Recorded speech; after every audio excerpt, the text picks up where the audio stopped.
El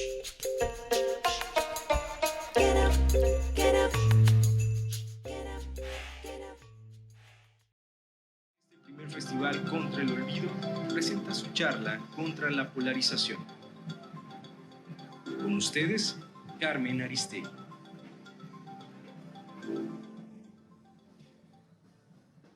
Pues bueno, una de las cosas más entrañables, Carmen.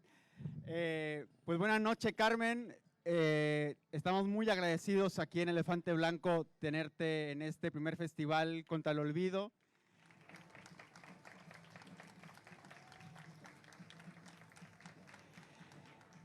Al contrario, para mí es un gran gusto, Carlos Manuel, a ti, a todo el equipo de Elefante Blanco, les mando un fuerte abrazo, mis felicitaciones por este esfuerzo que han sostenido a lo largo de este año en un espíritu periodístico, en una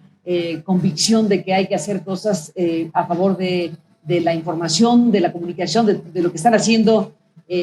con este esfuerzo tan importante. Y bueno, desde aquí enviar un saludo a las personas que están reunidas en este primer festival. Tuve oportunidad de escuchar la parte final, este encuentro muy interesante con Rodrigo, con Reina, con Mardonio, con Tigo, Carlos Manuel y con los que estuvieron siguiendo de cerca esta disertación, este intercambio de opiniones, de planteamientos que se hicieron. Y bueno, pues me sumo ahora en esta parte de la noche a través de este enlace con ustedes para seguir analizando, para seguir pensando, reflexionando, compartiendo puntos de vista con quienes están ahora reunidos en este primer festival. Así que gracias, Carlos Manuel, por la invitación, gracias a todo el equipo de Elefante Blanco, gracias a los que están ahora siguiendo esta conexión. Y bueno, pues muchas cosas que decir, desde luego. Me gustó la idea que plantearon y que compartimos de poder hacer un diálogo, de poder conversar pues con las personas que están ahí intercambiando puntos de vista, reflexionando de los temas que nos importan, de los asuntos que son relevantes para una sociedad como la mexicana. Así que les mando un fuerte abrazo y pues estamos listísimos para charlar, para platicar esta noche. Así que gracias, Carlos Manuel. A ti, Carmen, muchas gracias. Pues hablar de Carmen Aristegui, yo creo que, y en este título de Contra la Polarización, en un momento en el que el país está pues altamente polarizado, Carmen, y sobre todo, justo recién en el final de la charla con Reina, con Mardonio, con Rodrigo, se daba este tema que creo que es la punta, digamos, de nuestra charla. Y preguntarte así de inicio, ¿qué tanto se ha polarizado el ambiente a partir del 1 de diciembre de 2018 en que tomó protesta el presidente López Obrador? Preguntarte a ti, en estos años anteriores de gobiernos pasados, de sociedad civil, ¿habías sentido un nivel tan ríspido de polarización en la sociedad? Bueno, digamos que cada sexenio, cada tramo de la historia tiene sus particularidades, desde luego. Podríamos detenernos un buen rato a hablar de cada uno de los sexenios que nos ha tocado vivir, a unos más tiempo que otros, pero bueno, digamos que si nos detenemos en este tramo de la historia, en este en particular que estamos viviendo, desde luego el tema de la polarización es un signo de lo que estamos viviendo, y yo me permitiría, ya que plantean este tema como un tema para iniciar esta charla, yo me permitiría dividir en dos circunstancias el tema de la polarización. Una polarización que es producto realmente de perspectivas distintas, contrastantes, antagónicas respecto a cómo debe conducirse a un país. Hay, digamos, ahí una clara división de perspectivas en la sociedad mexicana. Digamos que puede haber muchas, pero hablemos de dos esenciales, de los que pueden pensar que la ruta es A o de los que piensan que debe ser B, y puede haber todo tipo de variantes. Ahí hay un punto muy importante en relación a cómo debería conducirse el país en los grandes temas que tienen que ver con la economía, con lo social, con la política, con la salud, con las decisiones que involucran a millones de personas. Y ahí podríamos irnos un rato discutiendo sobre las cuestiones que están hoy a la mesa, sobre si ha hecho bien o mal el gobierno en tal o cual decisión en tiempos de pandemia, en donde puede o no discutirse si es conveniente o no que se endeude a un país para rescatar o no a los empresarios. En fin, podríamos hacer una galería amplia de temas en donde hay opiniones divididas, lo cual, pues, desde luego no debe asustar a nadie, porque eso es natural o propio de una democracia donde la pluralidad, la diversidad, los contrastes, las contradicciones, todo lo que envuelve la condición de un ente social, pues están ahí. Esa es una realidad y, digamos, parte de lo que al final de cuentas puede vivir un país como el nuestro, con una cantidad inmensa de problemas, con una cantidad muy fuerte de asuntos que parecen irresolubles, que cargamos históricamente y que no vemos la salida. Hablamos de la violencia, hablamos de las personas desaparecidas que se cuentan por miles, hablamos de otros tantos miles de asesinados, hablamos de la pobreza, hablamos de esos problemas estructurales inmensos en donde uno dice en qué momento este país logrará darle la vuelta. Y las discusiones que se puedan tener sobre hacer A, B o C para atender o resolver todos estos problemas y más. Ese es un territorio, en mi opinión, para analizar el tema de la polarización, de la discusión de cómo deben ser las cosas en un país, por hablar de los asuntos políticos o de las cuestiones que son problemas a resolver en diferentes ámbitos. Podemos hablar de las polarizaciones en otras materias de opinión, pero me quedo aquí para hacer este intento de disección de lo que yo observo. Por un lado, esto, que insisto, es propio de un mundo como el nuestro, propio de un país que está viviendo una democracia con todas sus complicaciones, pero que al final de cuentas encuentra canales de expresión diversa. Eso por un lado. Pero también, desde luego, hay que analizar lo que significa la polarización inducida, cuando hay de raíz agravios históricos, cuando hay de raíz problemas de todo tipo en un país como el nuestro, y en un contexto así hay la decisión de exacerbar esos ánimos históricos en relación a muchos temas y también crear condiciones de polarización inducida, en mi punto de vista. En todos los ámbitos podemos también observar esto. Desde luego, creo que en el caso del presidente López Obrador ha tenido una clara decisión de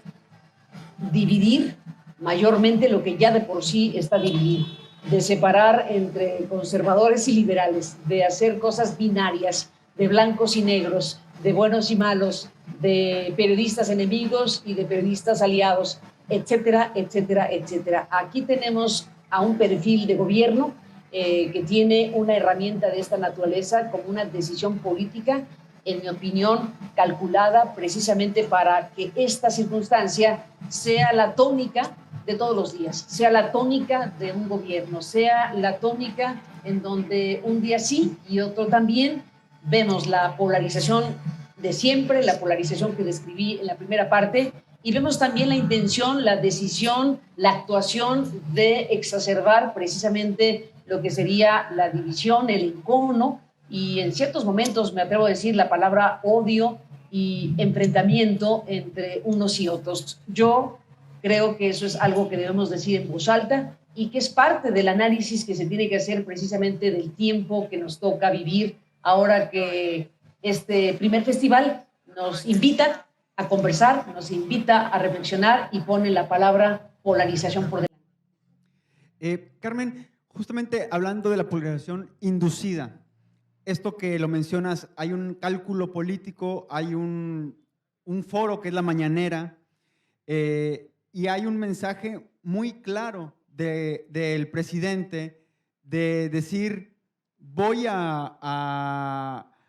responder, y sobre todo aquí pongo el tema a responder porque ¿cuál es tu opinión de esto que él ha mencionado como el uso del derecho de réplica?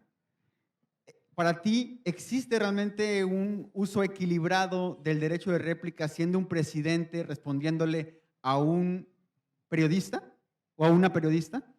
Bueno, hay una asimetría clara. Desde luego, el espacio que tiene el presidente es un espacio muy poderoso. Él mismo, desde luego, es una figura sumamente poderosa con una gran fuerza social, con una gran fuerza política.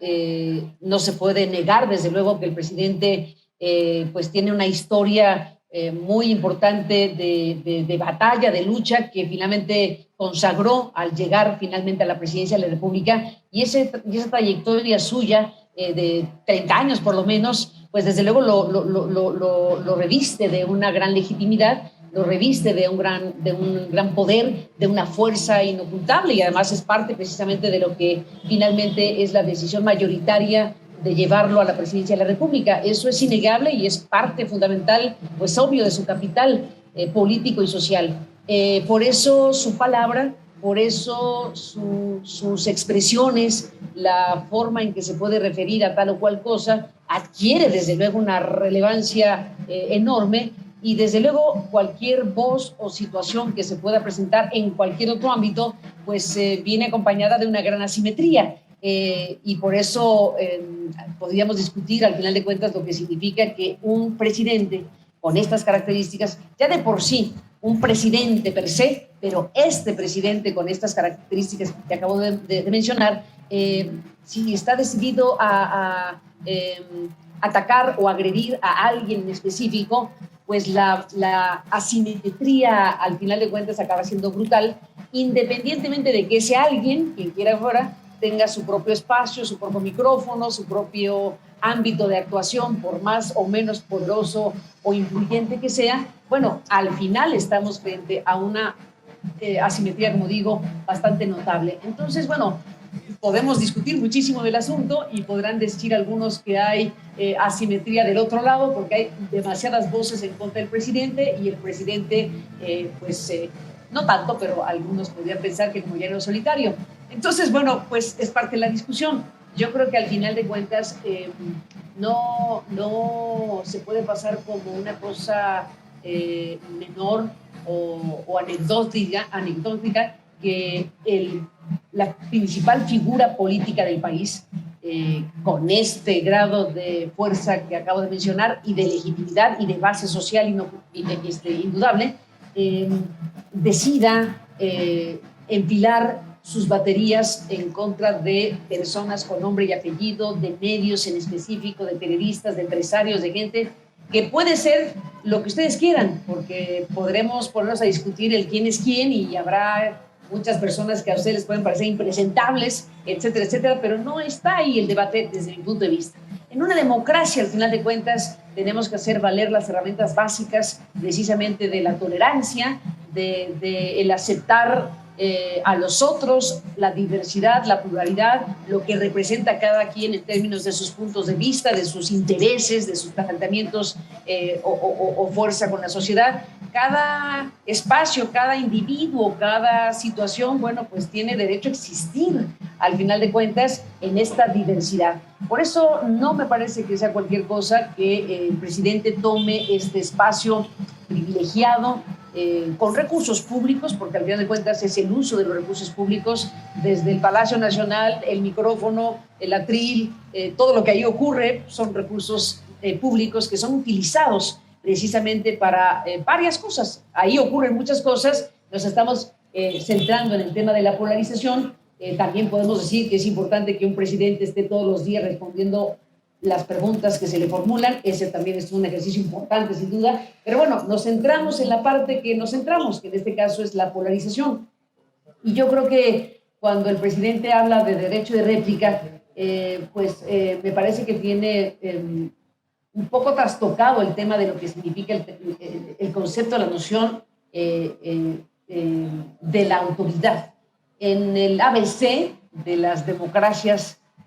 se da por sentado que una autoridad hace lo que la ley le indica, y un ciudadano, una ciudadana, hace lo que se le da la gana, siempre y cuando no esté prohibido. Ahí hay una diferencia esencial que de pronto no siempre pues, es fácil de aplicar, pero en algunos momentos creo que el presidente prefiere ser ciudadano, que lo es en su ámbito, pero él está actuando como autoridad y en ese sentido, bueno, pues una autoridad tiene mandato legal, tiene atribuciones legales, tiene una serie de parámetros que la ley o las leyes indican y pues bueno, yo sé que ese es muy ortodoxo si se quiere ver así, pero en alguna medida creo que es importante recordarlo. Es importante recordar que en todo régimen político, en todo espectro político, pues está el concepto esencial de quien es autoridad, de quien tiene el mandato, de quien toma decisiones a nombre de los demás y por lo tanto se le considera de otra manera que a un ciudadano cualquiera porque tiene presupuesto, dinero de los contribuyentes, obligaciones y representación de todos nosotros, en fin, una autoridad al final de cuentas representa a una sociedad en su conjunto y tiene que actuar precisamente a favor del interés general. Entonces, bueno, tenemos aquí a un presidente que tiene, digamos, ciertas circunstancias que de pronto llaman la atención, como esta del derecho de réplica, que desde luego el presidente tiene derecho a decir lo que se le dé la gana en términos de su función política y representando a la sociedad mexicana. Pero en algunos momentos, bueno, pues se toma atribuciones que no corresponden a una autoridad y que está en el filito incluso de infringir la ley, sin ponernos a defender o a no defender, no se trata de eso, pero al exhibir informaciones que no debería informar como autoridad porque están reservadas por tal o cual cosa, pues no es un ciudadano que se enteró, sino es una autoridad que está haciendo cosas de esta naturaleza. Entonces, bueno, el debate se puede prolongar muchísimo, pero creo que aquí tenemos a un personaje que es poliédrico, que tiene, lo que digo, estas características históricas muy importantes. Pasará a la historia López Obrador precisamente como una figura muy potente, con una trayectoria de lucha social y opositora muy destacada, y ahora está como gobernante. Y como gobernante se le tiene que analizar, se le tiene que observar críticamente, es quien está ejerciendo el poder. Por eso el tema de los periodistas y el tema de sus agresiones a los periodistas, porque no le gusta, no le simpatiza que haya críticas o que haya señalamientos, pues es al final de cuentas no entender esencialmente el papel de los periodistas, que en este caso tenemos que observar, seguir de cerca, con mirada crítica para ver lo que funciona, lo que no funciona, para poder ofrecerle a un público los elementos que se considera son importantes de lo que está ocurriendo con ese gobernante en turno. Eso es hoy el presidente de la República, una autoridad que tiene que estar bajo el escrutinio de la sociedad, de los medios de comunicación, del Congreso. Al final, las democracias pues acaban siendo estos sistemas en donde la vigilancia hacia el poder es una cosa esencial. La crítica al poder es algo consustancial a las democracias. Puede ser antipática, puede caer fatal, puede caer gordo a los gobernantes que los periodistas digan cosas que pongan en entredicho lo que se está haciendo, que se observe críticamente, que se esté buscando permanentemente algún ángulo que permita observar lo que no está funcionando, lo que debería ser de otra manera, etcétera. Ese músculo crítico que debe tener una sociedad y los periodistas dentro de una sociedad, pues es algo que, como digo, es consustancial a las democracias. Pero no son enemigos los periodistas del poder, son observadores y críticos del poder. Así que bueno, creo que ahí estamos en un territorio donde a lo mejor el público que está siguiendo esta conversación pues tendría más preguntas. Hay una pregunta, hay quienes nos dieron la pregunta escrita y creo que ahora viene esta pregunta. Raquel Magaña pregunta, referente a la primera entrevista que tuviste tú con Andrés Manuel, ya siendo presidente, ¿ha cambiado tu opinión del Andrés Manuel que te dio la entrevista al de ahora? Pues mira, yo estoy como millones de personas observando muchísimo lo que está pasando con el presidente. Reconozco, como lo dije, un valor esencial histórico de López Obrador, del presidente López Obrador, en esta lucha de muchas décadas a favor de romper estructuras antidemocráticas y de apostar por instaurar un gobierno que vele por las mayorías, que vea por los más pobres, por la apuesta principal de lo que él llama la cuarta transformación. Desde luego, esa gesta, al final de cuentas, la ha desarrollado y finalmente logró el propósito principal, que era tomar el poder, que era llegar al poder, que era convertirse en autoridad, dejar de ser opositor, que algunos dirían es el mejor papel del presidente. En su historia, el mejor papel que ha tenido es el de opositor, pero resulta que hoy es presidente, y hoy como presidente está siendo observado en sus luces y en sus sombras, y estamos a la mitad del camino, como dice su propio libro, y en esta mitad del camino pues hay eso, luces y sombras, y la pregunta es ¿qué balance va a quedar? De aquella entrevista que el presidente me concedió cuando ganó la presidencia de México, bueno, a este momento claro que tengo opiniones diversas sobre su actuación. Debo decir que yo como periodista he tenido oportunidad de entrevistar a Andrés Manuel López Obrador muchísimas veces a lo largo de muchísimos años, que ya no quiero hacer ni la cuenta, pero digamos, lo conozco, no personalmente, en términos de amistad, porque no es que seamos amigos, no lo somos, no lo hemos sido en términos de esa naturaleza de relación. Soy una periodista que a lo largo de años lo he ido conociendo a través de las entrevistas que me ha concedido. He tenido oportunidad de conversar con él largamente durante varias ocasiones, incluso en un libro, en dos libros que tuve oportunidad de escribir. Él es una parte fundamental, desde luego. Y bueno, tengo la posibilidad como periodista de tener una revisión de muchos años sobre López Obrador y quién es López Obrador desde mi perspectiva de periodista.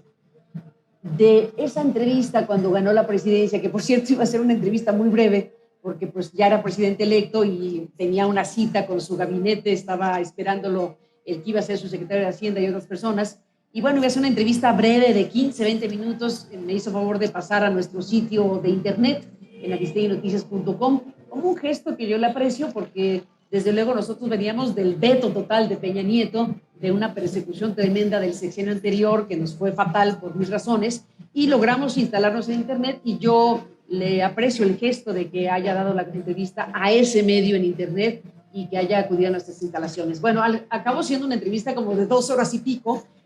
muy buena desde mi punto de vista, y ahí pues vimos delineados algunos de los temas que iban a irse presentando a lo largo de estos 3 años. Está lo que dijo que iba a hacer e hizo, está lo que dijo que iba a hacer y no hizo todavía o no ha hecho todavía. Y bueno, yo diría que en esta mitad de sexenio, pues vuelvo al punto de luces y sombras. Creo que es muy importante el tema de colocar como prioridad real en un gobierno el tema de los más desprotegidos, de poder, ojalá que con eficacia, porque esa es otra discusión. Yo voy a los objetivos, no tenemos todavía claros la efectividad de los objetivos o del cumplimiento de estos objetivos, pero por lo pronto hay una definición política respecto a que los que van como prioridad tienen que ser los más desprotegidos, y eso yo creo que sería muy difícil discutirlo como algo esencial en un país que tiene a la mayoría de su población en condiciones de pobreza. Ya podemos discutir, y ahí están los expertos que tendrán que hacer análisis técnicos sobre la eficacia de las herramientas que se están utilizando precisamente para abatir la pobreza. Vamos a ver si lo que se está haciendo realmente está abatiendo la pobreza. Pero bueno, yo me quedo por lo menos en la parte de la intención política, y eso creo que pues, es uno de los signos más importantes del presidente. Habrá quien diga que esa manera de favorecer a franjas amplias de la población, distribuyendo dinero de forma directa, cortando las intermediaciones, evitando figuras que en otros gobiernos se pudieran haber utilizado, y encontrar maneras de directamente entregar, pues sí, básicamente dinero en efectivo, dinero a través de becas, dinero a través de programas que son gestionados de esta manera. Bueno, pues hay desde luego una franja amplísima de la población que aprecia, agradece a la figura presidencial, al propio Andrés Manuel López Obrador, y algunos podrán discutir esto diciendo esto es clientelismo, esto es usar el dinero público para que entonces se creen estos lazos entre una franca, importantísima de la población y el presidente en turno. Bueno, habrá quien lo plantee como clientelismo, habrá quien diga, no, es que hay que quitar todos los costos de intermediación y que el dinero sea el mayor posible para que entonces se distribuya de forma directa. Bueno, ahí podemos polarizar y discutir ampliamente sobre este asunto. Entonces, bueno, en mi percepción sobre el presidente, digamos que le reconozco por lo menos la intención de que haya un esfuerzo de esta naturaleza con mayor o peor eficiencia según cada quien pueda analizar. Pero hay partes de la gestión del presidente que francamente me decepcionan, que francamente me preocupan, independientemente de que yo sea una de las varias figuras que puede el presidente directamente atacar, agredir, dañar o pretender dañar en lo que es esencial en las personas y en este caso en los periodistas, en su credibilidad, en su reputación, cuando se observa, como yo observo o vivo, como otros y otras, que el presidente con mucho cálculo, con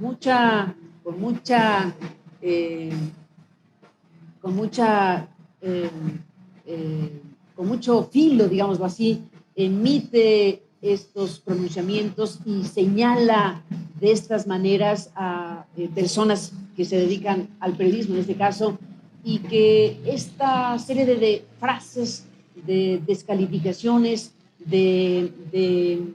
difamaciones incluso, pues tienen un propósito carísimo, como yo lo he dicho en mi programa, que es el de dañar a esa persona para que esa persona que se dedica a comunicar, pues entonces tenga ya un efecto distinto su tarea con las audiencias. Si se daña al mensajero, pues el mensaje ya no llega a la sociedad como debería llegar, con una presencia de un comunicador, comunicadora o periodista. Independientemente de la opinión que cada quien tenga de los periodistas que el presidente señala cada mañana, porque hay de chile, de dulce y de manteca, yo me detengo en el cacho que me toca y yo digo que en este caso el presidente difama, miente, dice cosas que no se sostienen para dañar finalmente a alguien que por las razones que sean ya no le simpatiza o nunca le simpatizó o no le gusta lo que hace, y entonces hay que desnaturalizar la esencia de esas personas que se dedican a comunicar, a hacer periodismo, y podemos tener tales o cuales características los periodistas, pero hay una esencial que si se afecta, pues entonces se pierde la esencia misma de su tarea pública, porque al final de cuentas nos dedicamos a hacer cosas que le sirvan a una audiencia, que le sirvan a un público en términos de información, de cosas que le pueden ser útiles para tratar de entender una realidad, de presentar entrevistas, reportajes, investigaciones, cosas que son elementos muy importantes para las personas y para la sociedad que tienen que ver con el periodismo. Pero si se ataca con el propósito de dañar ese eje principal que es la credibilidad, la reputación, el prestigio periodístico, el nombre incluso de las personas que se dedican a esto, nos dedicamos a esto, pues es la parte que francamente me parece muy lamentable del presidente, porque lo hace con cálculo, lo hace con alevosía, porque está en la principal tribuna, como lo acabo de describir, y lo hace de manera muy intencionada para que se genere más encono, más división, más polarización inducida, que es precisamente de lo que estaba hablando yo hace unos minutos. Preguntarte, hemos centrado, digamos, esta primera parte, evidentemente, por el presidente López Obrador y su actitud, ¿no? Su acción. Pero, ¿qué rasgos, digamos, en términos de libertad de expresión que aporta a la sociedad, qué rasgos distingues es decir, diferentes hay entre el gobierno de Enrique Peña Nieto, entre el gobierno de Felipe Calderón y el gobierno actual? ¿Cuáles son las diferencias, digamos, en términos de libertad de expresión? Hay quien diga, Calderón nunca salió directamente en una tribuna como la mañanera, o quien diga Peña Nieto tampoco, ¿no? Solamente dijo, ya sé que no me aplauden, o ya sé que no aplauden, ¿no? Pero ¿cuáles son los rasgos que tú identificas como las diferencias entre estos gobiernos, que aparte los tres, Calderón y Peña Nieto, pues bueno, directamente tuvieron confrontaciones contigo que llegaron a censurarte, a sacarte de los medios? Pues como dije hace un momento, Carlos Manuel, efectivamente cada sexenio, cada tramo de esta historia tiene sus particularidades. En el caso de Felipe Calderón, bueno, viví varios momentos complicados, pero ese sexenio, y lo que a mí me tocó vivir fue el retrato de cuerpo entero de cómo un grupo de concesionarios de medios electrónicos, como es el grupo MBS, pues se puede ver sometido frente al poder del presidente, cuando esos concesionarios tienen intereses empresariales que son legítimos, pero que en este caso dependen de la arbitrariedad o de la discrecionalidad en las decisiones de ese presidente o de ese gobierno. En el caso del grupo radiofónico donde yo estaba trabajando, bueno, pues ellos tenían un enorme interés de que una concesión, un espectro radioeléctrico que estaba concesionado con ellos de una banda, no me detengo aquí técnicamente a explicarla, pero digamos un espectro radioeléctrico que tenían ellos concesionados, pues no tenían la autorización para poder explotarlo con las nuevas características tecnológicas que existían, para decirlo en dos patadas. Ellos necesitaban que el gobierno de Felipe Calderón y después el de Peña Nieto les validara una suerte de permisos y de autorizaciones para poder explotar esa banda. Banda que ya traducido a negocios representaba miles de millones. Los periodistas, y en este caso la periodista, se convirtió en el eslabón más frágil de esa circunstancia en donde el presidente en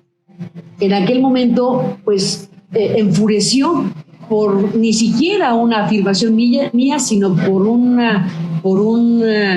pregunta, por una formulación de preguntas. ¿Se acordarán de la anécdota en donde un buen día Gerardo Fernández de Doña, legislador en aquel momento también, junto con otros, sacó una manta, aquella manta que todos los medios reportaron, una manta donde, palabras más o menos, con una fotografía del presidente de la República, decía que si, no me acuerdo bien cuál era la frase, pero que si tú dejarías manejar tu coche a un borracho, entonces cómo lo dejabas manejar el país, algo así decía la manta. Y bueno, claro, sí es un follón tremendo porque los legisladores del PAN pues reaccionaron y bueno, ahí se suspendió la sesión del Congreso por la escena que se protagonizó de esa manera. Y todos los medios reportaron el asunto de cierta manera, que era bastante uniforme, digámoslo así, reclamando la forma en que habían sido expresadas las cosas por parte de estos legisladores y que no era la manera. Bueno, en fin, se hizo una cobertura importante del tema. Y en mi caso particular, yo preferí tener un ángulo editorial distinto y decir, bueno, independientemente de las formas, independiente de que a lo mejor no son las maneras y que aquí hay un grado de grosería por la forma en que se expresó la crítica al presidente y el señalamiento al presidente, yo básicamente hice una disertación acerca de cómo en las democracias la salud de los gobernantes es un tema de interés público, con la pena para las autoridades otra vez, porque resulta que las autoridades pues representan a la sociedad y se les trata diferente que a un ciudadano cualquiera como nosotros, porque nosotros somos privados, digámoslo así, y una autoridad, pues vuelvo a decir, es una autoridad y el escrutinio es mayor porque tienen la representación de la sociedad y tienen un poder que les dimos los ciudadanos a través de un voto, a través de las elecciones, y entonces les damos un mandato para que nos representen y por lo tanto están sujetos a una mayor vigilancia, a una observación distinta que lo que serían los ciudadanos que no son autoridad. Por lo tanto, de hablar en las democracias es importante saber cómo está un presidente de su salud. Y en esos momentos, cuando ocurrió aquello, me acuerdo muy bien que mencioné el caso de Dilma Rousseff en Brasil, que se discutía en Brasil si era elegible o no, si podía o no competir, porque tenía un problema médico de cáncer y entonces se quería saber si el grado de enfermedad estaba en tal o cual circunstancia, que si la hacía o no elegible y si podría estar en condiciones de salud para tal circunstancia. Me acuerdo que me referí al tema de Dilma Rousseff, me acuerdo que me referí a los exámenes que se le hacen a los presidentes de los Estados Unidos para saber cómo está su salud, en fin. Mi disertación fue por ese terreno de cosas y dije, el alcoholismo es una enfermedad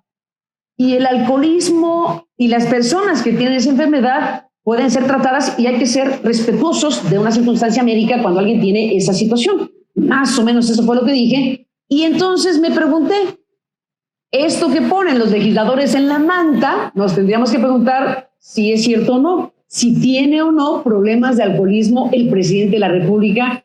Palabras más o menos, por ahí fue mi comentario. Bueno, pues ardió Troya y el presidente de la República enfureció y exigió a ese concesionario,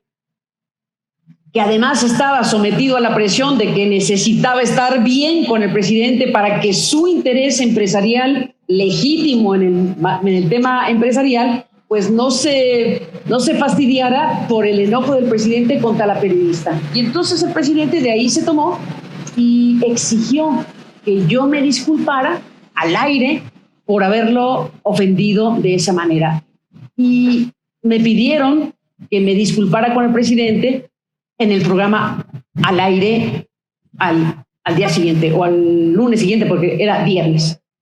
Y entonces cuando me piden eso, yo dije, ¿y de qué me voy a disculpar? ¿Por qué voy a disculparme de una reflexión editorial y de la formulación de una pregunta que puede parecerle incómoda o odiosa al presidente, pero yo no he hecho una afirmación de algo que yo no conozco, que yo no sé si sí o no, pero que si fuera, como dicen estos legisladores, que nos pueden gustar o no, pero son representantes de la sociedad, también los legisladores, y ellos afirman una circunstancia que de ser cierta, pues sería delicado y sería necesario que lo supiéramos, porque si se toman decisiones a nombre de la sociedad y un jefe de Estado tiene un problema de esta naturaleza, pues es importante saberlo, y ese era el tema. Entonces, bueno, Carlos Manuel, ya me fui muy lejos, pero digamos que el caso de Calderón, pues fue el retrato para hablar de lo que tú pides, que es un poco cómo viví la experiencia con el sexenio de Felipe Calderón, con el de Peña Nieto y ahora con el del presidente López Obrador. Bueno, con el de Calderón era el retrato de cuerpo entero de cómo un presidente puede hacer uso de ese su poder para someter o tratar de someter a una periodista a través de la vulnerabilidad de un concesionario que necesitaba el permiso del presidente para hacer sus negocios. Bueno, ese es un retrato del tipo de berrinche que se puede tener por parte de un presidente y de cómo su fuerza, su poder discrecional en este caso, se puede tratar de imponer. Yo decidí no aceptar que pusieran en mis hombros ese negocio multimillonario a partir de que yo tenía que disculparme. Y bueno, se dio toda una historia que duró todo el fin de semana, que significó mi salida de ahí, porque yo consideré que la periodista, o que los periodistas, y en este caso yo, pues no tendríamos por qué disculparnos si no era algo que nuestra conciencia nos dictara. Yo dije en esas muchas conversaciones que se dieron durante el fin de semana que si yo creyera genuinamente que debía disculparme porque sí me pasé, porque fui ofensiva, porque afirmé algo que no era cierto, porque hice algo que no creyera, porque sí dije algo inapropiado, si yo lo creyera genuinamente, no tendría problemas en disculparme. Y lo haría sin problema, en verdad lo creo y espero que en la vida lo tenga eso siempre muy claro, porque no tiene absolutamente nada de malo disculparse si es que no hice carajo, lo hice mal, hice algo que dañó a alguien, hice algo que no es correcto, etcétera. Eso tendríamos que tenerlo a flor de piel como una posibilidad humana de decir, oigan, sí, perdón, la verdad que la regué y no hay más que decir. Pero cuando uno no lo cree, y cuando uno cree que lo que hizo pues es correcto y al final de cuentas fue apropiado plantear un tema a una audiencia y formular una pregunta que me parecía pertinente, aunque al presidente le pareció impertinente, pero a mí me parecía pertinente decir, oigan, pues todo el mundo está hablando de esto, pero están hablando contra los legisladores y todo se está centrando en que qué bárbaros estos legisladores, cómo se les ocurre hacer tal cosa, pero no están poniendo el foco en el tema que están planteando los legisladores. Preguntémonos si es cierto o no. Y eso fue lo que pasó con Felipe Calderón y una historia que ya no me detengo más porque me llevo toda la noche y aquí solamente me detengo en decir que el caso de Felipe Calderón es este retrato, digo yo, de cómo se puede usar el poder cuando esa autoridad no tiene límites respecto a lo que sí puede hacer y debe hacer. Y entonces un enojo de esta naturaleza pues estaba definiendo política de telecomunicaciones, estaba definiendo si le daban o no a esos empresarios un asunto que tiene que ver con las telecomunicaciones y el internet de alta velocidad y cosas que la sociedad necesita y que tiene que resolver con criterios técnicos, legales y en el marco de la ley, no dependiendo de si la periodista se disculpaba o no con el presidente. Poner en juego un asunto trascendente de telecomunicaciones y de esta naturaleza a partir de que la periodista se disculpe o no, yo dije, no puedo aceptar que pongan en mis hombros ese tema que el presidente tiene que resolver, insisto, con elementos técnicos, legales, de competencia, de lo que le toca a él como autoridad resolver allá. No tiene nada que ver un comentario editorial de una periodista. Pero se dio la circunstancia y perdí el programa. Después vinieron otras cosas y al final regresé ahí en algo insólito, en algo que, bueno, pues ya no me detengo más, pero fui y regresé a ese mismo grupo de comunicación y, bueno, se sorteó ese sexenio. El grupo radiofónico finalmente vivió la venganza de Felipe Calderón porque casi ya cerca de terminarse el sexenio, intentó quitarles esas concesiones. Y ahí había un ejército de abogados y había un montón de gente que estaba involucrada en el asunto y Felipe Calderón, que intentó quitarles esas concesiones, o esa concesión de la banda 2.5, no lo pudo hacer y terminó el sexenio y lograron transitar al sexenio de Enrique Peña Nieto. Y entonces yo seguí en ese programa, en ese mismo grupo radiofónico de un sexenio al otro, con este capítulo que les narro aquí a grandes pinceladas, y entonces siguió el programa con un nuevo sexenio con Enrique Peña Nieto, mismo presidente que le siguió patando el bote a estos empresarios de MBS, en donde no les concedía estos permisos para que pudieran explotar esas concesiones o esa concesión, porque estaba muy disputada esa concesión de la banda 2.5. Les cuento en dos patadas por qué era importante esa famosa banda. Don Joaquín Vargas, que en paz descanse, un gran empresario radiofónico al que yo le tengo un gran recuerdo y aprecio, un visionario sin duda, observó que esa banda, ese espectro, en algún momento iba a valer más de lo que valía cuando él fue adquiriendo las concesiones. Y no se equivocó, porque esa banda que valía 2 pesos cuando la empezaron a buscar las concesiones para que MBS tuviera el mayor espectro del país que llegaron a tener, en algún punto don Joaquín Vargas tuvo razón y esa banda, que servía para ciertas cosas muy modestas de explotación de esta naturaleza, se convirtió en una banda muy codiciada porque ya con internet, ahí se podía explotar el internet de alta velocidad y barato. Entonces tenían una mina de oro y por eso muchos competidores querían esa banda, pero la tenían ellos. Entonces el gobierno de Calderón ni se las dejaba explotar ni la podía repartir porque la tenían ellos. Lograron brincar al sexenio de Peña Nieto y un poco siguió pateando el bote hasta que, y no les daba el permiso suficiente para poder explotarla en esa nueva razón tecnológica, hasta que se apareció el reportaje de la Casa Blanca. Y los periodistas, tampoco me detengo mucho para no quitar el tiempo de las preguntas que se van a hacer, los periodistas del grupo del que formo parte desarrollamos ese reportaje, pues que sabíamos que era una bomba andando y al final ese reportaje se convirtió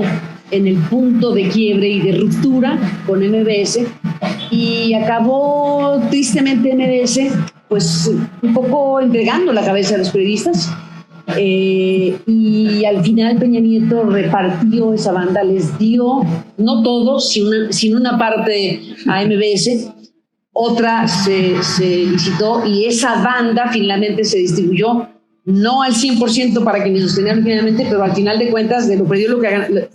que aparezca, que al final era un asunto multimillonario. O sea, la sanción, el castigo a los periodistas que hicimos el reportaje de la Casa Blanca significó la puerta de entrada para la resolución de ese tema, y fuimos nuevamente el eslabón más débil de esta película. Al final lo que ocurrió es que un fin de año, después de que Peña Nieto les concedió lo que no habían podido lograr en todos los años anteriores, y le vendieron el derecho a Carlos Slim. Le vendieron a Slim una empresa en cuya panza estaba esta concesión, y el gigante se hizo más grande. Y los Vargas se hicieron mucho más ricos, y entonces ellos salieron de este capítulo de la Casa Blanca con la resolución de ese tema que para ellos era prioritario como empresarios. Y los periodistas vivimos un sexenio que fue de persecución en términos judiciales. Yo viví acusaciones absurdas, me la pasé en tribunales todo el sexenio que quedó de Peña Nieto después de la publicación de la Casa Blanca, me la viví en tribunales defendiendo de cosas absurdas. Fui víctima de espionaje con Pegasus, yo parte del equipo, mi hijo Emilio, menor de edad en ese momento, fue víctima de espionaje. Emilio y yo ahora lo sabemos científicamente porque se hicieron los estudios de nuestros teléfonos y de las infecciones y de los ataques con Pegasus que hicieron los expertos de la Universidad de Toronto, de Citizen Lab, y todos los especialistas que hicieron el trabajo de Pegasus que publicó The New York Times, se acordarán, hace como 4 años. Bueno, ahí supimos que parte de nuestro equipo y yo en lo particular y Emilio, mi hijo, fuimos atacados decenas de veces con este malware terrible, intrusivo, siniestro, que se llama Pegasus. Así que pues nos tocó el veto de la industria completito, porque nadie nos buscó para tener un espacio en la radio, la televisión abierta en México. Yo por fortuna tenía el programa de CNN, que es una cadena internacional, y si no hubiera tenido CNN, pues estuviera verdaderamente en problemas más graves. Pero en relación a los medios mexicanos, nos cerraron las puertas todo el sexenio que quedó de Peña Nieto, no tuvimos ninguna oportunidad, a pesar de que nos iba súper bien, la verdad hay que decirlo, teníamos un programa exitoso con buenos números, buen rating, etcétera, pero había ahí un castigo al final de cuentas que tuvo que ver con tribunales, que tuvo que ver con la censura, porque al final de cuentas el reportaje de la Casa Blanca de Enrique Peña Nieto nunca salió en MBS, sí lo pudimos sacar en otros lados, en medios internacionales, en el portal de internet que ya habíamos logrado tener. Hubo también acciones bastante terribles, por ejemplo, allanaron nuestras oficinas, se metieron a nuestras instalaciones de internet un domingo, sometieron a la persona que estaba en vigilancia, se robaron una computadora de nuestra unidad de investigaciones especiales. No eran rateros así nomás, porque si lo hubieran sido, se hubieran robado otras cosas que tenían bastante más valor, otras computadoras, micrófonos, cámaras, cosas que habíamos podido comprar para nuestras tareas periodísticas en internet, y no, se llevaron esa sola computadora que estaba precisamente en nuestro espacio de la Unidad de Investigaciones Especiales. Esa computadora estaba en el resguardo de Juan Omar Fierro, tenía él información importante ahí. Y bueno, ese allanamiento, pues me parece que formó parte de todo este esquema de cosas que ocurrieron en el sexenio de Enrique Peña Nieto. Así que si me pides, como me pides, Carlos Manuel, que defina o que ilustre o que platique las características del tipo de gobierno y el tipo de acción versus periodistas como nosotros, pues ya conté lo que pasó con Felipe Calderón en alguna de sus partes. Lo de Peña Nieto fue realmente tremendo en términos de este tipo de, pues sí, persecución, insisto, espionaje, allanamiento, acoso judicial, veto, censura, o sea, demasiadas cosas en una misma sentada. Pero es verdad, el estilo personal de gobernar de los mandatarios es muy distinto. Peña Nieto, hasta donde recuerdo, nunca dijo ni media frase en contra de nosotros, salvo alguna declaración que hizo cuando se publicó lo de Pegasus, que casi dejó entender que iba a hacer investigaciones contra los que habíamos informado del espionaje, pero ese pequeño desliz, digamos, fue lo más que se alcanzó a ver de una declaración directa de un presidente respecto a los periodistas. Hubo todo lo que acabo de decir, pero él, en su estilo personal de gobernar, no se le movió un pelo, porque además, como usaba gomina, pues menos. Y bueno, pues digamos que Peña Nieto pues es este personaje con este estilo de gobernar que en términos de lo que a nosotros nos pasó, fue realmente bastante fuerte y grave. El caso del presidente López Obrador es verdad, como él lo presume, que no es un presidente que censure como sí pudieron censurar muchos otros, de llamarle al dueño y decirle que se disculpe la periodista si no, no se hace el negocio. Así de burdo, así de tremendo. U otros tiempos en donde directamente se podía censurar a un periodista para quitarlo, para callarlo, para moverlo, para hacer algo que implicara que dejara de hablar o que dejara de hacer su trabajo.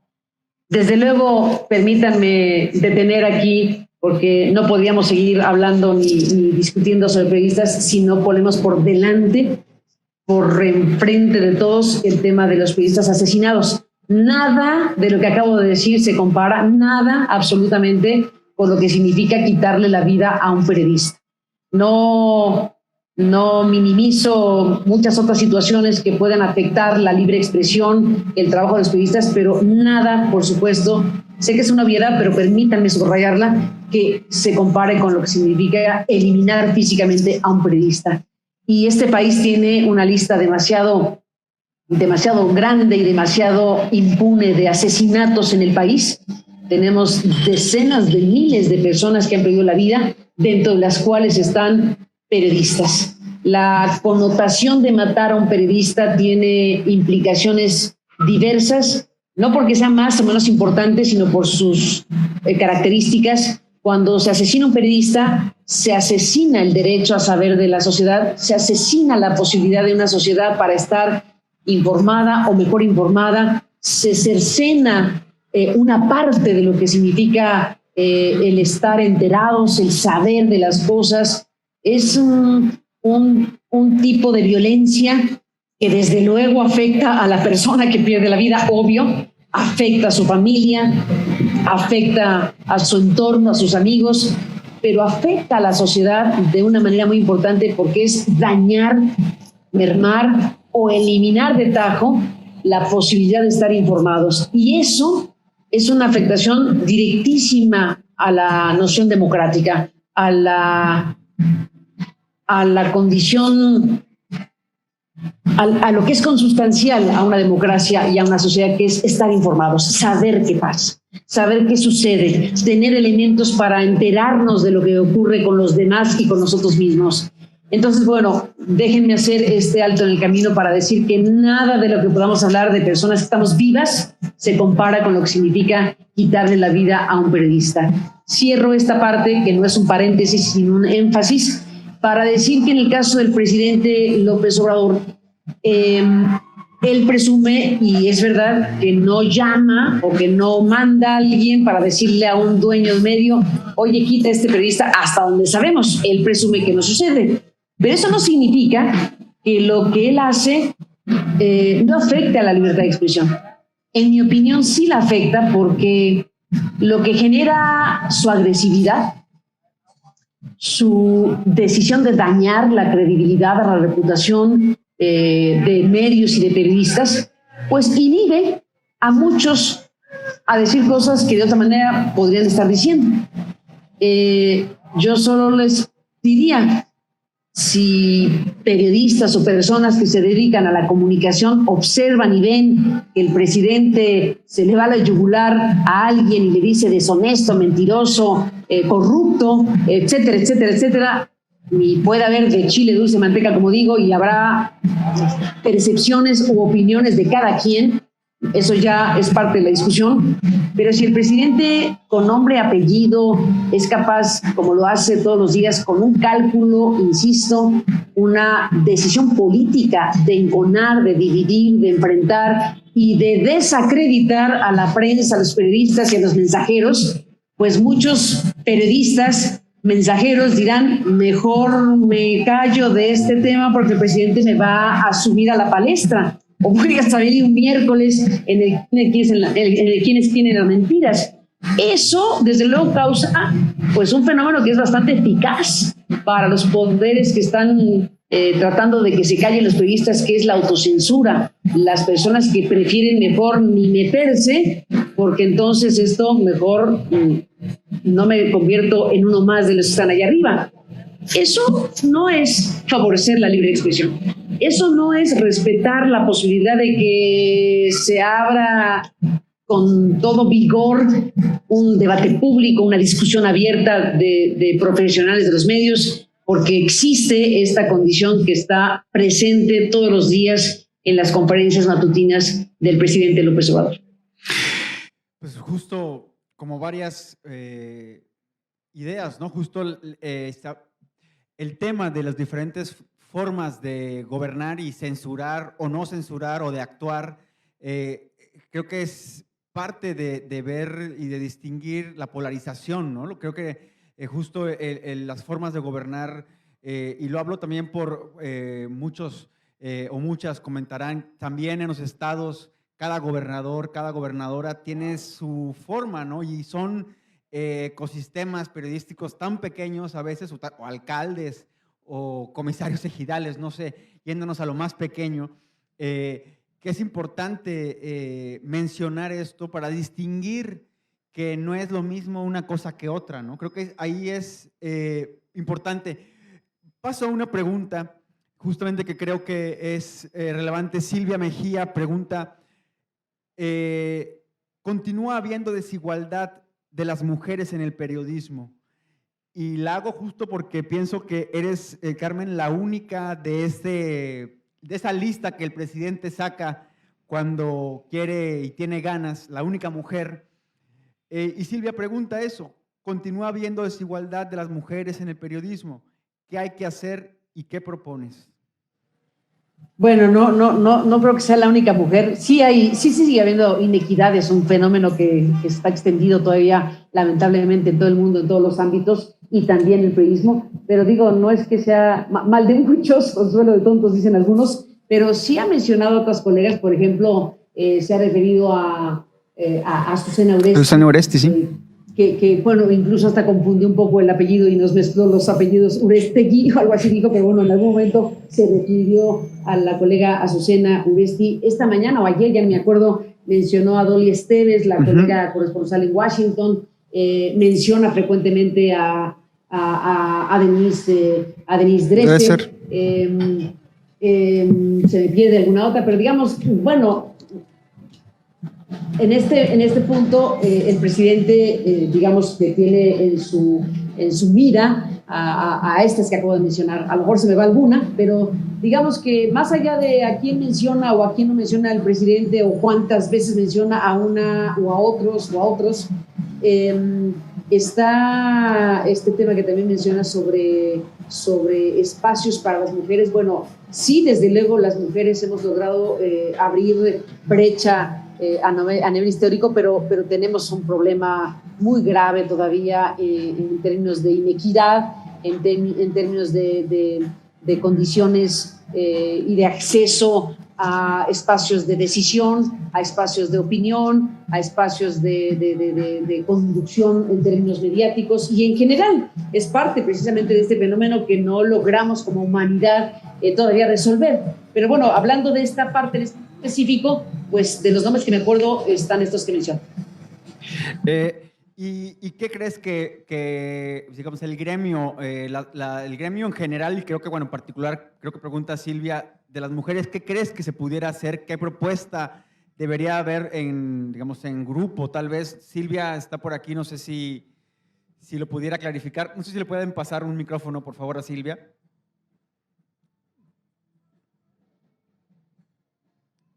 Ahora aparece aquí en tu pantalla Silvia Mejía, que es una compañera periodista. Ahí va el micrófono. Muchísimas gracias, Carlos Manuel. Buenas noches, Carmen Aristegui. Pues un honor, antes que nada, poder escucharla, aunque sea de manera virtual. Hay un techo de cristal todavía que hay que penetrar, hay que romper. ¿Qué hay que hacer? ¿Qué hay que hacer, Carmen? ¿Qué tenemos que hacer? Todavía las mujeres no ocupamos espacios relevantes en la toma de decisiones en los medios de comunicación. Somos todavía reporteras de campo, pero falta que participemos más ampliamente, justo para tocar los temas que afectan a las mujeres, como la violencia y como las desigualdades. ¿Qué propondría usted, Carmen? Bueno, pues digamos que me viene a la mente decirte, Silvia, que bueno, las mujeres primero tenemos que creer de verdad, de estar convencidas firmemente que tenemos todo el derecho, que tenemos que hacer uso de nuestra libertad, que la libertad hay que ejercerla para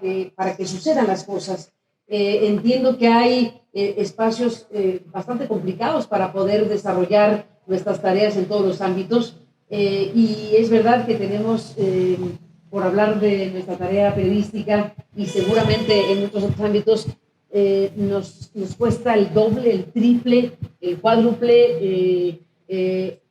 hacer valer lo que sabemos, hacer valer lo que creemos. Tenemos que demostrar muchas veces que no somos tontas.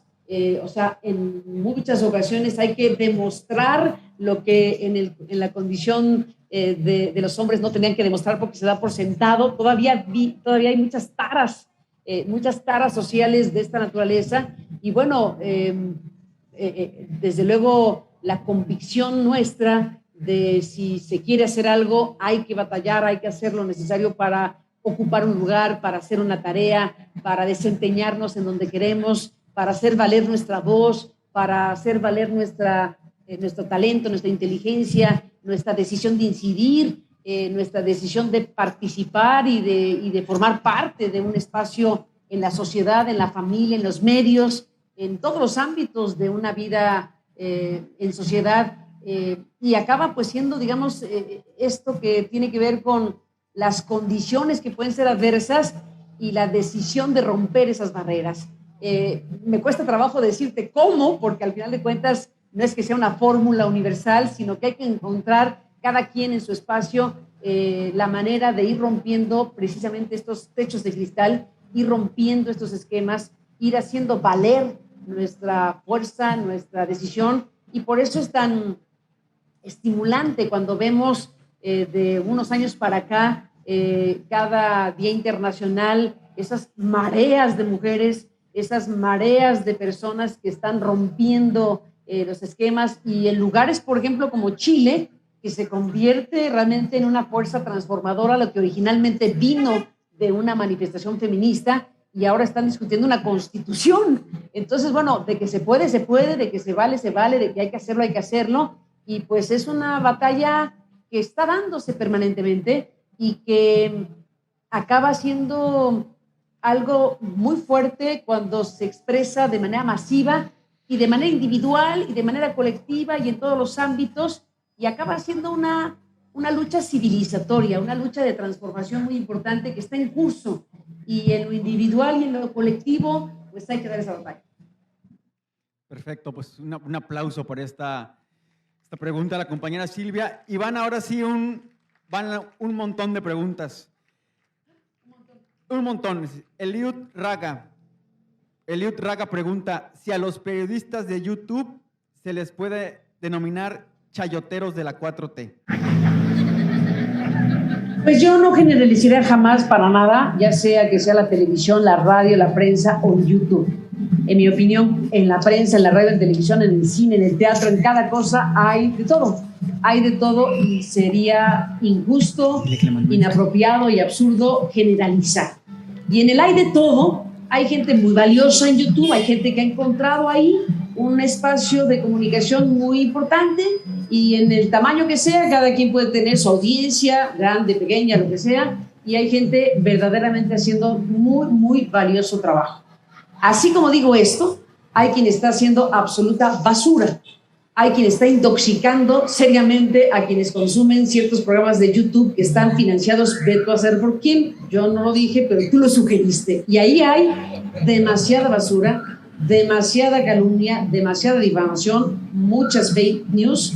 y también cosas inducidas. Yo he tenido oportunidad de ver cosas verdaderamente terribles que están montadas en mentiras, en elementos que alguien coloca y que se repiten en varios de estos programas que son de horror. Entonces yo no generalizo ni me detengo específicamente en nada ni en nadie, pero diría que en YouTube cabe todo, como cabe todo en todos los lugares, pero en este espacio en particular, que tiene una suerte de permisividad, pues hay gente que hace uso de esa libertad para bien y lo hace muy bien, y hay gente que se monta en esa posibilidad de decir lo que se te ocurra con cosas que son abiertamente falsas, mentirosas, etcétera, etcétera, etcétera. Así que no generalizo, pero hay cosas verdaderamente de horror. Y otras que están coexistiendo en ese, como tú dices, ecosistema, y yo pues apelaría al criterio de la propia sociedad y de las audiencias. Apelo yo siempre al criterio de cada persona, a su inteligencia, a que pueda diferenciar lo que es una cosa y lo que es otra. Y bueno, pues ya cada quien consume lo que quiera, ya cada quien puede pues tener sus preferencias y sus propios puntos de vista, pero sí es un terreno verdaderamente delicado porque como es un espacio donde se da, insisto, esta permisividad, pues sí se ven cosas que son terribles, en donde las personas afectadas por mentiras o por campañas abiertas de difamación o de cosas que sí, pero verdaderamente son espeluznantes, pues no hay manera de defensa, porque cómo pides una réplica y si la pides, pues acaba siendo aquello una cosa un poco hasta grotesca. Entonces es un territorio bastante fangoso en mi punto de vista y pues yo no sé si en alguna parada de todo este tiempo que nos toca vivir, pueda haber algo que permita medianamente que esos espacios de comunicación, insisto, vuelvo al tema de luces y sombras, no se puede generalizar. Hay gente que hace uso de manera muy valiosa y muy nutritiva, diría, para la sociedad en términos de lo que se puede decir ahí, con libertad, con ojo crítico, con pluralidad, con espacio que te puede permitir este tipo de herramientas que no requieren grandes inversiones, que no son las televisoras gigantes y estos medios de comunicación llamados tradicionales, sino es una posibilidad accesible donde puede llegar cualquiera, cosa que está muy bien, pero no está muy bien que se use eso que es accesible de manera muy amplia para hacer lo que algunos y algunas hacen. Entonces, bueno, yo ahí me quedo. Alexis González pregunta, haciendo remembranza en cómo los medios operan para desestabilizar gobiernos que les sean incómodos a grupos oligárquicos, ¿cuál es la línea de trabajo periodística que usted sigue sobre esta cuestión? ¿Es usted usada de esta forma por dichos grupos o trata de seguir una línea de crítica objetiva respecto al trabajo del presidente López Obrador? Pues yo lo dije el otro día, justamente cuando se hablaba de este tema, y yo decía que nosotros hemos podido establecer, a partir fundamentalmente de Internet, un espacio donde dependemos de tres cosas, que son las audiencias, nuestro trabajo y los anunciantes que el público puede ver ahí, los anunciantes que salen en nuestro portal, o los anunciantes que salen en el programa de radio, en donde tenemos una alianza, donde nuestro programa de Internet sale en Grupo Radio Centro, y nosotros, bueno, pues tenemos una razón de ser periodística. No somos en este momento de nuestras vidas un grupo de periodistas que tenga una relación de negocio o de dependencia con un empresario o varios empresarios o gente que pueda tener otros intereses de otra naturaleza que no sean los periodísticos. Así que nosotros pues hacemos lo que hacemos, que es periodismo. Nosotros tenemos una mirada crítica de lo que pasa, tratamos de ofrecerle a nuestro público, en el caso del programa de la mañana o de nuestro portal, pues lo que nosotros creemos es útil, con entrevistas, con investigaciones, con noticias, con cosas que la gente puede ver ahí, pero bajo lo que está planteando la persona que pregunta, que hay grupos oligárquicos, que hay poderes económicos en medios de comunicación, pues sí, desde luego que sí. Hay grandes empresarios, por ejemplo, ahora que estuvo el asunto de la famosa Casa Gris y que se dieron informaciones desde Pemex, Pemex salió a decirnos que la empresa Baker Hughes, que el funcionario, el ejecutivo que era de esta empresa petrolera, contratista de Pemex, que era el dueño de la casa habitada por el hijo mayor del presidente de la República. Bueno, toda esta historia, con el escándalo que se hizo que Pemex nos mostrara a los 25 principales proveedores de Pemex, como para decir, ahí está Baker Hughes, y sí, entonces diciendo, esta empresa está aquí desde hace muchos años, cosa que es cierta, es una contratista de Pemex y no es una contratista nueva. Eso no era discutible, pero digamos en la explicación oficial nos trajeron ese tipo de información, cosa que era valiosa porque se agregaba a lo que estamos conociendo de los contratistas de Pemex. Pero lo que quiero decir es que al presentar públicamente la lista en donde estaba Baker Hughes, para decir, esta empresa ha estado como contratista desde hace muchos años, cosa que nadie había dicho que no, ahí salió, por ejemplo, estaba una empresa que es de Ricardo Salinas Pliego. Yo no sabía que era petrolero, el dueño de TV Azteca, por ejemplo. Yo no sabía que era dueño de una empresa que ha tenido un crecimiento en este sexenio bastante amplio. Y entonces nos enteramos que alguien que maneja una televisora también es un contratista de Pemex y que tiene otro montón de negocios, y que ahí es un cruce de circunstancias en donde uno se tendría que preguntar, bueno, las líneas editoriales de Televisión Azteca que pueden tener, digamos, algún tipo de impacto por los otros negocios del dueño de TV Azteca y otras circunstancias, pues es el tipo de cosas que uno tendría que estar discutiendo sobre los grandes medios de comunicación. Bueno, hago esta referencia un poco tratando de contestar lo que nos preguntan, y en mi caso particular y del equipo del que formo parte, pues nosotros tenemos sí un espacio que se ha construido desde ahí, que como dije depende de esas tres cosas, del público, de nuestro trabajo y de los anunciantes que los ve el público ahí, de gente que compra un espacio para anunciarse y dice ahí los tenis o los no sé qué, y eso es lo que nos permite sostenernos. No es un grupo per se de otra naturaleza que no sea de esta índole. Yo tengo un programa las noches desde hace 16 años en CNN, que es un gigante de la televisión internacional, y cada noche hago una entrevista que yo decido, que yo hago y que yo presento, y pues sí, formo parte, digamos, de ese espectro de comunicación que tiene una presencia a nivel continental con CNN. Pero digamos, el lugar donde estamos en México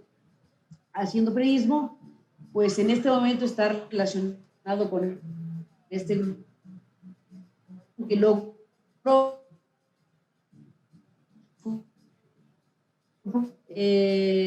de internet, y eso, digamos, es un tipo de descripción que puedo hacerle a la persona que amablemente nos envió esta pregunta. Perfecto. Voy a juntar aquí dos preguntas. Bueno, primero, la de Víctor López dice, ¿piensa reunir pronto al equipo con el que realizó el documental de la Casa Blanca en un programa entre ellos?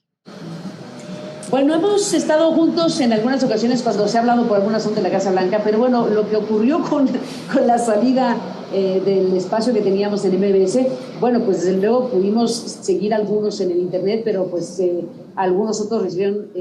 otras posibilidades, y El equipo, pues somos un equipo que de alguna manera somos amigos y hemos hecho cosas juntos de otras maneras, pero nos hemos reunido, por ejemplo, para hablar cuando algo salió de nuevo de la Casa Blanca. Hemos estado juntos también en el programa cuando detuvieron a Cuauhtémoc Gutiérrez de la Torre, que es uno de los reportajes que hicimos de esas investigaciones especiales, y de vez en vez estamos juntos. En el equipo está Sebastián Barragán, él está formando parte del equipo cotidianamente. Tenemos muy buena relación con Daniel Izárraga, desde luego que él se fue a El Salvador, tuvo una oferta para irse a El Faro, que es un medio digital muy querido y muy importante en El Salvador. Lo echó Bukele de El Salvador recientemente, porque también Bukele es quien es, y entonces, bueno, Daniel tiene ahora esta relación desde México, ahora con su trabajo en El Faro de El Salvador. Irving Huerta, el queridísimo Irving Huerta, se fue a estudiar, se fue a la Gran Bretaña, sigue en su doctorado, está terminando su doctorado, ya se casó y está viviendo pues en otro país. Está Rafa Cabrera, que es un gran periodista, Rafael Cabrera. Yo confío que pronto podamos volver a trabajar juntos con él y con los demás miembros del equipo. Sebastián está trabajando en las Noticias, es un periodista de primera. En fin, bueno, pues unos se tuvieron que ir, otros buscaron una chamba fuera del país, pues de hablar, hubo que inventarse, ¿no? Pero digamos que si lo pones en los términos de que si nos gustaría hacerlo, claro que nos gustaría hacer más cosas juntos, y yo confío en que en algún punto de estos tiempos que nos toca vivir podremos reunirnos otra vez, a lo mejor para trabajar en algún proyecto. Hicimos, por ejemplo, de Pegasus Project, nos volvimos a reunir Sebastián Barragán y yo, de Aristegui Noticias, con Juan Omar Fierro, con Mathieu Tourlier en Proceso. En fin, este mundo es un pañuelo y nos vamos encontrando en el camino. Perfecto. Voy a juntar 3 preguntas que van versan un poco sobre lo mismo. María Torres pregunta, ¿es válido que en todos los medios se hable del gobierno y que el presidente se quede callado? ¿Eso sería lo correcto?, dice María Torres. Después pregunta aquí Luis Fernández, ¿qué distancia haces entre la crítica válida y la infodemia que tiene como objetivo dañar la credibilidad del presidente? Y la tercera, que es Ramón Torres, dice, ¿por qué se atrevió a publicar la noticia de la Casa Gris sin comprobar la veracidad de la misma y si le pedirás una disculpa al presidente? A ver, vamos por partes. Por supuesto que el presidente tiene derecho a hablar, faltaba más, claro que sí. Yo no he dicho jamás que el presidente se quede callado, no haría sentido, no es algo razonable, lógico ni deseable. Yo simplemente digo que el presidente de la República es un jefe de Estado, que es una autoridad y que su mandato lo reviste de una responsabilidad en donde debe gobernar para todos, porque es el presidente de México. No es el presidente de la mitad, ni es el presidente de unos cuantos, es un presidente que ya debería, a ver, no se trata de que no tenga un proyecto político que contraste con la oposición y que desde luego esté defendiendo su propia óptica, pero aquí yo a donde voy es que cuando alguien ya ganó un mandato como este, pues ya tiene que asumir que es un presidente que debe buscar las mejores maneras de conciliar los intereses generales para que prevalezca el de las mayorías, para que respete a las minorías, esencias democráticas muy básicas, no que se convierta en algo que parezca un opositor desde la presidencia, cuando al final de cuentas un presidente desde luego puede tener opiniones distintas, decisiones distintas a lo que serían sus opositores, faltaba más. Pero eso no significa que no se busque la manera de que en democracia, desde luego ganen las mayorías, desde luego se respeten a las minorías, pero la figura presidencial, en mi opinión, debería jugar un papel distinto en un país como el nuestro, en donde aquí tenemos un día sí y otro también, a un presidente que ejerce de opositor contra, en este caso, los periodistas o contra quien él construye como una figura adversarial. Entonces, bueno, ahí es en donde yo me quedo y no es que esté diciendo que el presidente no hable y que todos los medios hablen del presidente y él se quede callado, no se trata de eso, pero en mi opinión, un mandatario, una figura de Estado, un jefe de Estado, tiene una estatura y una responsabilidad y un mandato que debe incluir el respeto a la crítica de los medios y de los demás, y pues es una tarea compleja, pero al final de cuentas yo esperaría, o yo desearía ver un presidente que buscara canales y caminos y grados de conciliación para encontrar las mejores respuestas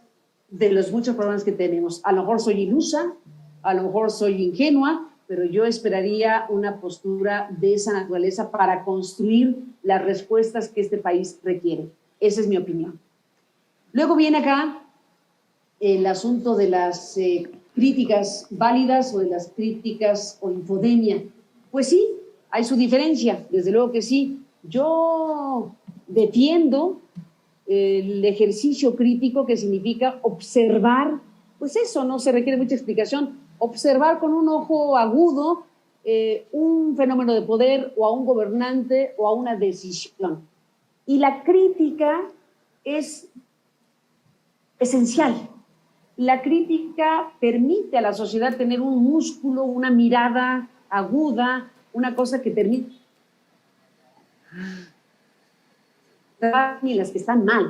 Y la crítica normalmente se enfatiza en el tema de lo que no está funcionando, de las cosas que no están correctas, en donde falla el ejercicio de poder, porque esa es la naturaleza precisamente de esta herramienta. Hay otras maneras también de abordar la realidad, que puede haber una perspectiva donde se quiera destacar lo positivo, donde mejor hablemos de lo que está funcionando al 100% y olvídate de lo que no. Bueno, también habrá quien vea esa manera. Normalmente los gobiernos, quien ejerce el poder, desde luego preferiría que se hablara de lo bien que se hace, no de lo mal que se hace. Pero al ejercer el poder, pues unas cosas se hacen bien y otras mal, y la crítica normalmente se enfoca en las cosas que son las que no están funcionando, y eso es saludable. Eso es parte de la naturaleza del ejercicio democrático, y ahí es en donde uno tendría que defender rabiosamente el derecho de las personas a criticar, a decir, oiga, presidente, ya ni la muela, ¿cómo se le ocurre hacer tal cosa? O un medio o una persona, todos tenemos derecho a criticar, y la crítica, pues es este elemento que nos permite estar alerta, que nos permite decir, oigan, este vaso de leche está muy bueno, pero ya le cayó una mosca, pues aquí quitar la mosca. En fin, lo digo muy simplonamente, pero yo creo que los que estamos aquí reunidos no tendríamos que discutir demasiado el significado y el valor en una democracia de ejercer la crítica. Punto. De ahí a elaborar mensajes que conlleven falsedad, que conlleven manipulación, que impliquen un conjunto de cosas que tienen como propósito, como se dijo aquí, dañar por dañar, ahí estamos hablando de otra cosa. Y entonces es donde viene el asunto de la llamada infodemia, y es en donde vemos cosas en donde masivamente, por ejemplo, podemos ver algo que absolutamente no se sostiene, pero que a punta de machacarlo se puede convertir en realidad. Y ahí es en donde pues los países, y México incluido, tienen grandes desafíos, y las sociedades y los individuos y las personas pues tienen que tener realmente un ejercicio muy claro de su criterio, de su valoración de lo que es una cosa y de lo que es la otra, y a veces se puede, a veces no, y a veces uno puede quedar envuelto en una gran falsedad o una gran cuestión que desde luego se creó, se fabricó para causar un daño. Entonces, bueno, hay pues en la pregunta la respuesta. Una cosa es la crítica, que es esencial, que puede caer bien o mal, que puede fastidiar a los gobernantes, que le cae. Normalmente los gobernantes dicen, uy, estos personajes que se dedican a criticarnos, pero demócrata, un gobernante entiende y sabe y debe asimilar que son sujetos de crítica y de escrutinio, las autoridades fundamentalmente, porque vuelvo al punto, son las que tienen el mandato de la sociedad, los recursos, el presupuesto, la autoridad para actuar en su nombre y por lo tanto son observadas de otra manera o de manera más severa que lo que serían las personas de a pie, digámoslo así. No me detengo más que en esta parte de la descripción. Pero lo otro, cuando se crean fenómenos informativos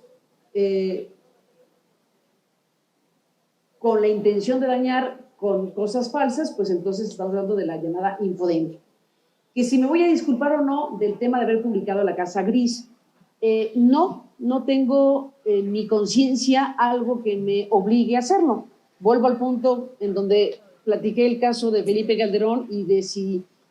tiene o no problemas de alcoholismo el presidente de la República. Genuinamente yo creo que hice lo que tenía que hacer, entendiendo que hay una polémica al respecto de ese reportaje y de que el reportaje puede gustar o no gustar y sus características pueden o no simpatizarle a muchas personas,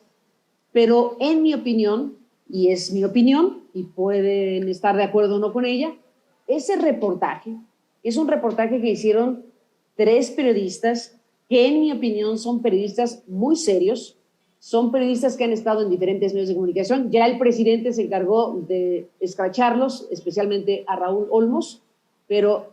en mi experiencia periodística y en mi experiencia profesional y en mi seguimiento cotidiano de piezas periodísticas que leo, que reviso, que oigo, que observo, que hago yo y parte de mi equipo y que hacemos todos los días, pero que también sigo lo que hacen otros, en mi revisión del mundo de los periodistas,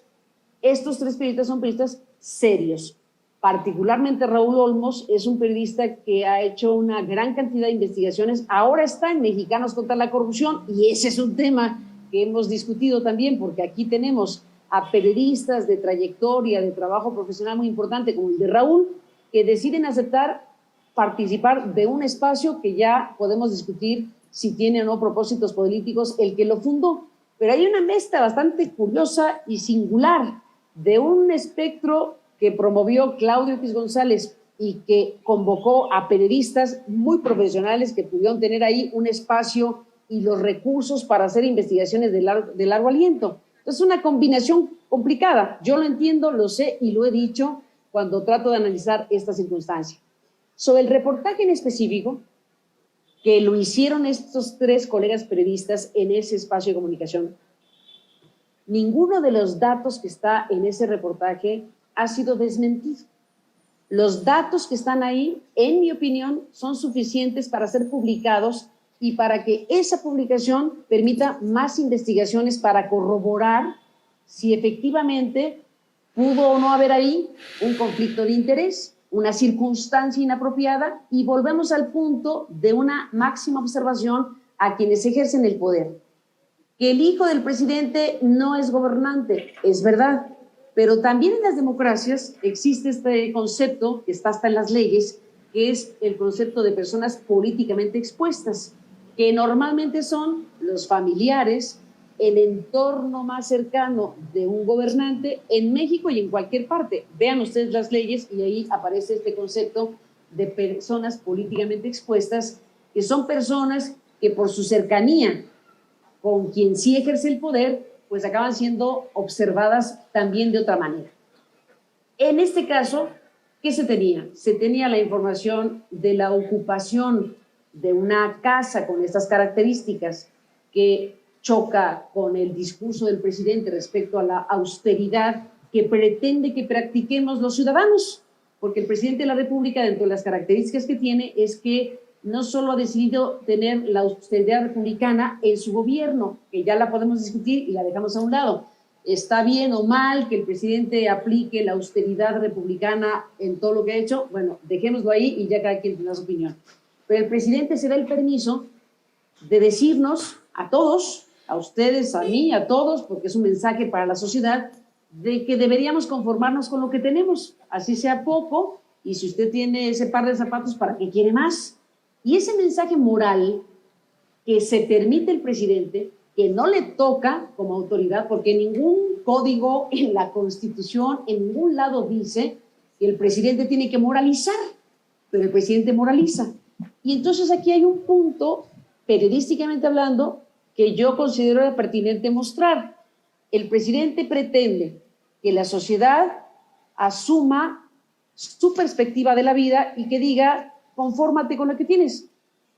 ¿Por qué se da ese derecho al presidente y por qué no deja que cada quien sea como se le dé la gana? Y si alguien quiere tener y conformarse con 2 zapatos, qué bien, pero si alguien quiere tener una camioneta y la puede tener y tiene dinero y lo hace lícitamente, ¿por qué demonios no se va a comprar una camioneta o irse a Las Vegas o hacer lo que le dé la gana si es su dinero? ¿Y por qué va a condicionar a una sociedad de esta manera? Ese punto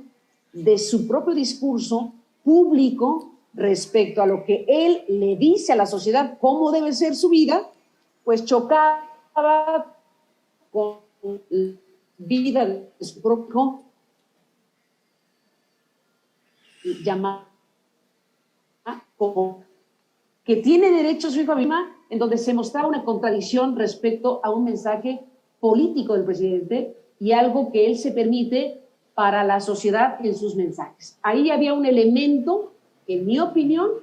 merecía ser exhibido o mostrado para, informativamente hablando, que la sociedad tuviera eso en su conocimiento. Está el hecho de que esa propiedad era de una persona, funcionaria o ejecutiva, de una empresa contratista de Pemex. Nada de eso se desmiente. Existe ese dato y esa propiedad pues está asociada a alguien de una empresa contratista de Pemex que se llama Baker Hughes. Informativamente hablando, era pertinente, es pertinente poner la mirada ahí. ¿Puede haber ahí un conflicto de interés? Puede. Se tiene que hacer una investigación para delimitar si ahí hay un conflicto de interés o no. Sí, debe hacerse. El tema aquí es que pues, se mezclaron ingredientes desde que el reportaje de estos 3 periodistas que hicieron un trabajo de esta naturaleza, con esta dimensión, lo hicieron a través de este grupo de Mexicanos contra la Corrupción que tiene toda esta satanización y discusión sobre si en el origen hubo por parte de Claudio X González una intención política en crear esto. Bueno, eso está a discusión, pero yo dije cuando decidí publicar el reportaje que habiendo esto ahí, habiendo esta discusión, había también que apostar por la información. Si la información es cierta, y si la información se corroboró documentalmente y cada uno de los datos de información se pudieron mostrar y corroborar y ahí nadie ha discutido ni un solo renglón de los datos que están ahí, pues en mi opinión era una pieza periodística que debería ser publicada y que quienes leyeran y vieran la pieza pudieran tener esa información. Yo estoy convencida de que independientemente de los elementos adicionales que están asociados a esta pieza, la pieza de información tiene estos méritos suficientes para ser publicados y por eso decidimos publicar. Y bueno, vino lo que vino la descalificación, vino el conjunto de cosas que han ocurrido y bueno, podemos seguir discutiendo la pieza, las connotaciones, el resultado, las preguntas que siguen abiertas, ¿no? Las preguntas que siguen abiertas y las cosas que supimos, que para eso es la investigación también, posteriores a la publicación del reportaje. Porque un reportaje, bueno, malo, regular, mejor o peor construido, pero con elementos que puedan ser detonadores, pues pueden generar otras informaciones. Por ejemplo, a partir de que se publicó el reportaje, acabo de mencionar que Pemex, en su explicación, nos mostró la lista de los proveedores y por lo menos yo me enteré, yo no sé si ustedes lo sabían, que Ricardo Salinas Pliego es proveedor de Pemex y que ha tenido un crecimiento enorme en este sexenio. Ahí se los dejo de tarea. Nos enteramos porque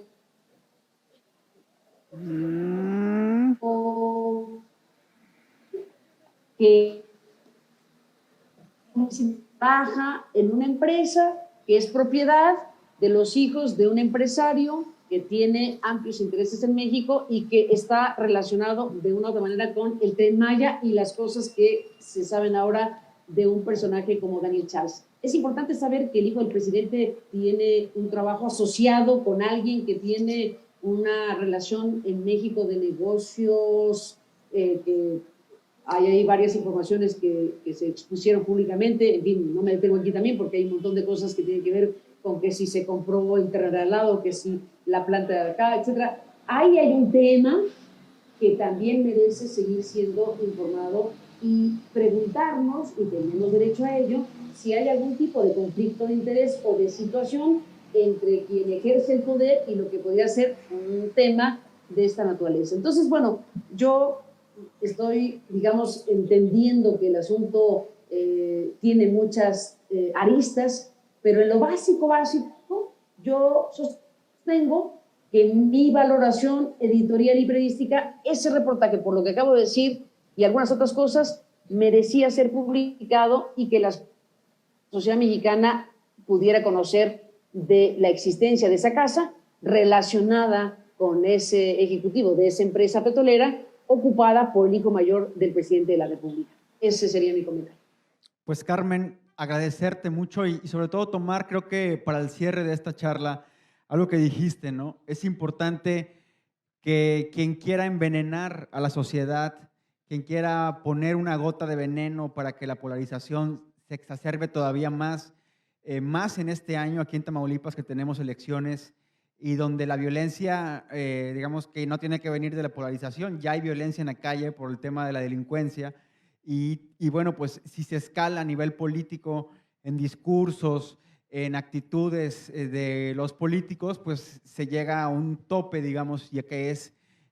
muy complejo manejar y también la sociedad. Por eso es el llamado que hacemos justo hoy con este festival a dialogar, a salir otra vez al espacio público, platicar, poder preguntarnos qué nos están diciendo, si es cierto lo que nos están diciendo, y que sea un ejercicio en el sentido más amplio de las profesiones, es decir, que sea periodistas, empresarios, activistas, políticos, las colectivas de feministas, las comunidades LGBTI, en fin, que sea un diálogo acompañado, porque queda claro que mientras pues siga este nivel de polarización, pues va a ser un México pues más dividido y pareciera que ese es uno de los objetivos políticos, que no sabemos a dónde nos va a llevar, pero sabemos en dónde nos tiene actualmente. Y pues agradecerte, Carmen, agradecerte enormemente esta charla que has dado hoy. Hay otra pregunta que dice que si el año que viene vas a visitarnos, ojalá y nos agendemos y… Oye, sí, me disculpo porque, bueno, de verdad me hubiera encantado estar allá, pero les confieso que estoy a punto de treparme a un avión y se me juntaban los dos viajes y estoy ya en una ruta de un viaje internacional. Entonces, bueno, le dije a Carlos Manuel, sí me apunto, pero dame chance de que sea a larga distancia y pues a la larga distancia les mando un fuerte abrazo y ya nos organizaremos para otra ocasión. Perfecto, Carmen, y pues un aplauso para Carmen Aristegui.